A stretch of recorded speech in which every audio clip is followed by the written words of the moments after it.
ಅದನ್ನು ಆಗುತ್ತೆ. D K Shivakumar ಅವರು ಸಿಎಂ ಆಗಿದ್ದಕ್ಕೆ ನಿಮ್ಮ ರಾಜ್ಯಾಧ್ಯಕ್ಷರಿಗೆ ಭಾಳ ಖುಷಿ ಐತೆ ಅಂತ ಸುಳ್ಳು ಅವರೇ ಸುಳ್ಳು ಸಲಗಾರ ಮನುಷ್ಯ. ಅವ್ರ ಪಾರ್ಟಿ ಹಾಳು ಮಾಡಿದ್ರೆ ಹಿಂಗೆ ನೋಡಿ ದರಿದ್ರ ಮನುಷ್ಯ ಹಿಂಗೆ ಮಾತು ಕೇಳಬೇಡ್ರಿ. ಯಾರು ನಮ್ಮ ನಾನು BJP, ನಮ್ಮ ಯಾಕೆ ಖುಷಿ ಆಗಬೇಕು? ನನ್ನ ವಿರೋಧಿ ಪಕ್ಷ ವೈಯಕ್ತಿಕವಾಗಿ ಆಗಬಾರ್ದು ಇಲ್ಲಿ. ರಾಜ್ಯಾಧ್ಯಕ್ಷರು ಭಾಳ ಖುಷಿ ಆಗಿದೆ ನೋಡ್ರಿ, ನಮ್ಮ ರಾಜ್ಯಾಧ್ಯಕ್ಷ ಆದಮೇಲೆ ನೌಕರಿಗೆ ಚೇತನ ಸಿಕ್ಕಿದೆ, ಶಕ್ತಿ ತುಂಬಿದೆ. ರಾಜ್ಯಾಧ್ಯಕ್ಷ ಪ್ರತಿ ಜಿಲ್ಲೆ ಬರ್ತಾರೆ, ಹೋರಾಟಕ್ಕೆ ಬರ್ತಾರೆ, ಬೂತ್ ಲೆವೆಲ್ದ ಬರ್ತಾರೆ ನಮ್ಮ ರಾಜ್ಯಾಧ್ಯಕ್ಷರು. ಈ ತನಕ ಅದನ್ನು ನೋಡಿಲ್ಲ ನಾನು 4 ಟೈಮ್ ಮೇಲೆ ಇದ್ದೀನಿ. ನಮ್ಮ ರಾಜ್ಯಾಧ್ಯಕ್ಷ ಭಾಳ ಡ್ಯಾಶಿಂಗ್ ಅವ, ತರುಣ್ ಅವ, ತೊಡದಾರ ಅವ, ಕೆಲಸ ಮಾಡ್ತಾ ಇದ್ದಾರೆ. ಅವರೇ ಮುಂದೆ ಕಂಟಿನ್ಯೂ ಆಗ್ತಾರೆ. ಅವರೇ ನೇತೃತ್ವದಲ್ಲಿ ಚುನಾವ ಆಗತ್ತೆ. ನಾನು ಹೈಕಮಾಂಡ್ ಇಲ್ಲ ಡಿಕ್ಲೇರ್ ಮಾಡಕ್ಕೆ, ನಮ್ಗೆ ಬೆಂಕಿ ಹಚ್ಚಬೇಡ್ರಿ. ನಾನು ಹೈಕಮಾಂಡ್ ಇಲ್ಲ, ನಾನು ಹೇಳ್ತಾ ಇದ್ದೀನಿ ಒಳ್ಳೆ ಕೆಲಸ ಮಾಡ್ತಾ ಇದ್ದಾರೆ. ಅವರು ಒಳ್ಳೆ ಕೆಲಸ ಮಾಡ್ತಾ ಇದ್ದಾರೆ. ಅವರೇ ಅಧ್ಯಕ್ಷ ಕಂಟಿನ್ಯೂ ಆಗ್ತಾರೆ. ನಾನು ಏನು ಹೇಳ್ತಾ ಇದ್ದೀನಿ ಹೇಳಿ, ನಾನು ಹೇಳ್ತಾ ಇದ್ದೀನಿ ಈ ಬಗ್ಗೆ ತಮ್ಮೆಲ್ಲರಿಗೂ ಗೊತ್ತಿದೆ. ಅವರು ಒಂದೇ ಮೀಡಿಯಾನಲ್ಲಿ ಹೋಗಬೇಕು, ಸಂಪತ್ತಿ ಸಿಗಬೇಕು, ಹೀರೋ ಆಗಬೇಕು, ಬೇರೆ ಏನಿಲ್ಲ. ಅವ್ರು ಒಂದೇ ಕಾರಣ ಮೀಡಿಯಾ ಹೆಡ್ಲೈನ್ ಬರಬೇಕು. ಯತ್ನಾಳ್ ಅವರು ವಿಜೇಂದ್ರಗೆ ಬೈದರು. DCM ಮಾಡ್ಬೇಕಂತ ಗೊಂದಲ ಇದೆ. ಸಚಿವ ಸ್ಥಾನ ಆಕಾಂಕ್ಷಿಗಳು ಸಾಕಷ್ಟಿದೆ. ಏನು ಹೇಳ್ತೀರಿ ಸರ್ ಕಾಂಗ್ರೆಸ್ ಸರ್ಕಾರದ ಇನ್ನು 2 ವರ್ಷ ಯಾವ ರೀತಿ ಆಗಿರುತ್ತೆ? ಅದ್ರಾಗ ನಿಮ್ಮ ರಾಜ್ಯಾಧ್ಯಕ್ಷರ ಅವಧಿ ಪೂರ್ವ ಚುನಾವಣೆ ಆಗುತ್ತೆ ಅಂತಂದು ಕೂಡ ಹೇಳ್ತಿದ್ದಾರೆ.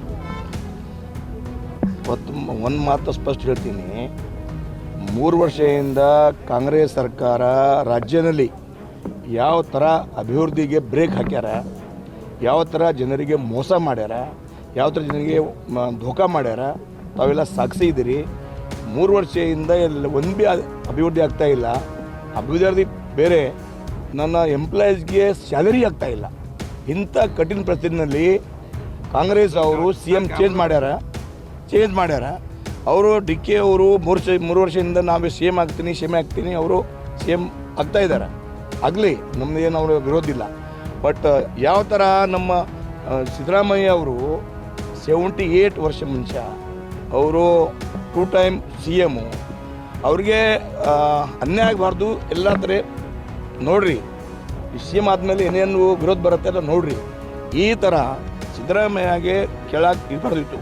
ಯಾಕಂದರೆ ಅವರು ಗಟ್ಟಿ ನಾಯಕರು, ಆಮೇಲೆ ಅಹಿಂದ ನಾಯಕರು, ಎಷ್ಟೇ ಜನ ಆಗ ಪ್ರಮುಖ ನಾಯಕರು. ಅವರಿಗೆ ಕಣ್ಣಲ್ಲಿ ನೀರು ಬಂತು. ಎಷ್ಟು ಅನ್ಯಾಯ ಆಗಿದೆ ಸಿದ್ದರಾಮಯ್ಯಗೆ, ನನ್ನ ಕಣ್ಣಿಗೆ ನೀರು ಬಂತು. ಈ ಪರಿಸ್ಥಿತಿ ಯಾಕೆ ಬಂದರು ಗೊತ್ತಿಲ್ಲ. ಅದಕ್ಕಾಗಿ ಈ ಸರ್ಕಾರ ಫೇಲ್ಯೂರ್ ಸರ್ಕಾರ ಇದೆ. DK ಆಗಲಿ ಬೇರೆ ಆಗಲಿ ಅವ್ರಿಗೆ ದುಡೇ ಇಲ್ಲ, ಕೆಲಸ ಮಾಡಿದಾಗ ದುಡೇ ಇಲ್ಲ. ಏನು ಮಾಡ್ತಾರೆ ಎಲ್ಲ ನೋಡಿರಿ ತಾವು. ನಮ್ಮ ಬೀದರ್ ಎಲ್ಲ ರೋಡ್ ಕಟ್ಟಾಗಿದೆ, ಒಂದು ನ್ಯಾಯ ಪೈಸಾ ಕೊಡ್ತಾ ಇಲ್ಲ. ನಾವು ನೋಡಬೇಕು ಸಿರಿಪ್ ಕಲ್ಯಾಣ ಕರ್ನಾಟಕ ಅಷ್ಟೇ, ಬಾಕಿ ಬಿಡ್ರೆ ಒಂದು ಕೆಲಸ ಪೈಸಾ ಬರ್ತಾ ಇಲ್ಲ. ಕೋಟಿ ಹೇಳ್ತಾರೆ ನನ್ನ ನಾಮಕೆ ವಾಸ್ತೆ. ಬೇರೆ ಆಂದೋಲನ ಕೊಡ್ತಾರೆ, ಬೇರೆ ಆಂದೋಲನ ಕೊಟ್ಟಿಲ್ಲ. ಒಂದು ನಾವು ಹೇಳ್ತಾ ಇದ್ದೀನಿ ನೋಡ್ರಿ, ಅವರು ಅಧಿಕಾರ ಸ್ವೀಕಾರಲಿ, ಆಮೇಲೆ ಮುಖ್ಯಮಂತ್ರಿ ಆಗಲಿ, ಇವತ್ತು ಹೇಳೋಕ್ಕಾಗಲ್ಲ. ಬಟ್ ಎಲ್ಲ ಕಡೆ ನಾವು ಇಲ್ಲ. ಕರ್ನಾಟಕ ರಾಜ್ಯದ 7 ಕೋಟಿ ಜನತೆ ಹೇಳ್ತಾ ಇದ್ದಾರೆ ಈ ಸರ್ಕಾರ ನಡೆಯಲ್ಲ, ಪೂರ್ತ ಅವಧಿ ಆಗಲ್ಲ. ನಮ್ಮದು 2028 ಮುಂಚೆ ನಾನು ಚುನಾವ್ ಹೋಗಬೇಕು ಆಗತ್ತೆ. ಸಿದ್ದರಾಮಯ್ಯನವರು ಕೆಳಗಿಳಿಸಿದ್ದು 2028 ಚುನಾವಣೆಯಲ್ಲಿ BJP ಪ್ಲಸ್ ಆಗುತ್ತೆ ಅಂತೀರಾ ಸರ್? ನೋಡ್ರಿ, ನಾನು ಹೇಳ್ತಾ ಇದ್ದೀನಿ, ಸಿದ್ದರಾಮಯ್ಯ ಇಲ್ಲ 3 ವರ್ಷದಿಂದ ಅವ್ರು ಸಾಧನೆ ಮಾಡ್ಯಾರ. ಜನರಿಗೆ ಧೋಕಾ ಹೇಳಿ ಗ್ಯಾರಂಟಿ ಅನ್ನಕೊಂಡು ಬಂದಾರ. ಎಲ್ಲ ನೋಡ್ತಾ ಇದ್ದಾರೆ. ಒಂದೇ ಕಾರಣ ಇಲ್ಲ, ಸಿದ್ದರಾಮಯ್ಯ ಒಂದೇ ಇಲ್ಲ. ಸಿದ್ದರಾಮಯ್ಯ ಒಂದೇ ಲಾಭ ಬೇರೆ, ನಾನು ಇದು ಹೋಗಲ್ಲ. ಬಟ್ ಅಭಿವೃದ್ಧಿ ಶೂನ್ಯ ಇದೆ, ಅಭಿವೃದ್ಧಿ 0 ಇದೆ. ಅದಕ್ಕಾಗಿ ಕರ್ನಾಟಕ ಮಹಾಜನತವ್ರು ನಾರಾಜವ ಕಾಂಗ್ರೆಸ್ ಮೇಲೆ. ಅದಕ್ಕಾಗಿ ಈ ಟೈಮ್ ನಾನು ಜನತಾ ಆಶೀರ್ವಾದದಿಂದ 100% 2/3 ಮೆಜಾರಿಟಿ ನಮ್ಮ ರಾಜ್ಯಾಧ್ಯಕ್ಷ ನೇತೃತ್ವದಲ್ಲಿ ಬರುತ್ತೆ, ಪಕ್ಕಾ ವಿಷಯ ಬರುತ್ತೆ. ನಾನು ಹೇಳ್ತಾ ಇದ್ದೀನಿ, ಕಾಂಗ್ರೆಸ್ ಅಂತರ್ಗತ ಮಾಮಲ ಅವ. ನಾನು ವಿರೋಧಿಯನ್ನು ಏನು ಹೇಳಿ, ಬಟ್ ಈ ಸರ್ಕಾರ ಪೂರ್ತಿ ವರ್ಷ ಮಾಡಲ್ಲ ಅಷ್ಟೇ ಹೇಳ್ತೀವಿ. ಸರ್, ಲಾಸ್ಟ್ ಒಂದು ಕ್ವಶನ್ ಸರ್. ಈಗ ಸಿದ್ದರಾಮಯ್ಯ ರಾಜೀನಾಮೆ ಕೊಡೋಕ್ಕಿಂತ ಮೊದಲು ಸ್ವಲ್ಪ ಫೈಲ್ಗಳಿಗೆ ಸೈನ್ ಮಾಡಿದ್ದಾರೆ. ಜಾತಿ ಗಣತಿಯಲ್ಲಿ ಮುಸ್ಲಿಂ ಕಮ್ಯುನಿಟಿ ನಂಬರ್ 1 ಜಾತಿ ಅಂತ ಹೇಳಿ ಇದು ಮಾಡಿದ್ದಾರೆ. ನೀವೇ ಯಾವ ಥರ ನೋಡ್ತಾರೆ ಜಾತಿ ಗಣತಿ? ನಾನು ಹೇಳ್ತಾ ಇದ್ದೀನಿ, ನಾವು 3 ವರ್ಷದಲ್ಲಿ ಸಿದ್ದರಾಮಯ್ಯ ಸರ್ಕಾರ ಯಾವ ಭೀ ಕೆಲಸ ಸರಿ ಮಾಡಿಲ್ಲ.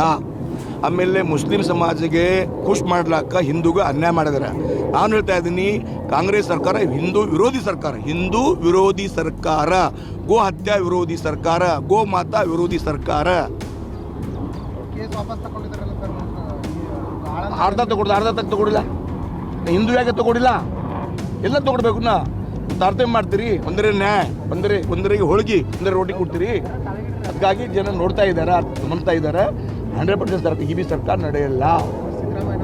ನಮ್ಮ ರಾಜ್ಯಾಧ್ಯಕ್ಷರು ಒಳ್ಳೆ ಕೆಲಸ ಮಾಡ್ತಾ ಇದ್ದಾರೆ ಅವ್ರ ನೇತೃತ್ವದಲ್ಲಿ 100% BJP 152. If you like this video ಬೇಗ ಲೈಕ್ ಮಾಡಿ, ಕಾಮೆಂಟ್ ಮಾಡಿ, ಶೇರ್ ಮಾಡಿ ಹಾಗೂ ಯೋಯೋ ಟಿವಿ ಕನ್ನಡವನ್ನು ಸಬ್ಸ್ಕ್ರೈಬ್ ಮಾಡಿ.